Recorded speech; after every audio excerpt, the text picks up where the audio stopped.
I was following Derek Elliott's great 3D cosmetics mockup video, and when I was making the lid, I wanted to give the edge a grip structure.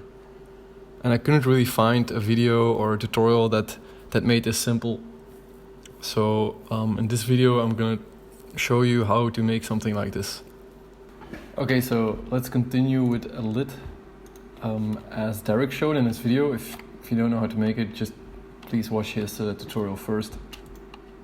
We'll go into edit mode, and then we'll basically add an edge loop on the outer edge, like this. And then we'll scale it up a little bit. So now we'll use this strip. I'm gonna make two materials. So this is the base material. Then we'll also have a material for the grips, and then we'll assign this strip. Then we'll go into UV editing, and we'll smart project. Now we have these nice quads, and then we just have to follow active quads. And now we can have a seamless texture. So let's go into the shading node. We have to have our secondary material. We're gonna add a wave texture, like this.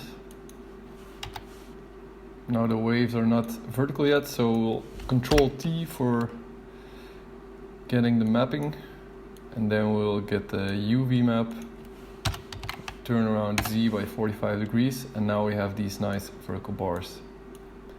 Let's add some bump. Connect it to the height of the bump, then connect the normal to the normal. And there we have it. And now we just need to do a color ramp here. Make the materials the same.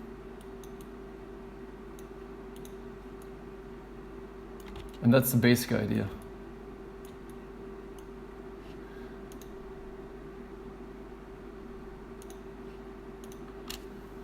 Here's the one I made myself, and here it is in the render.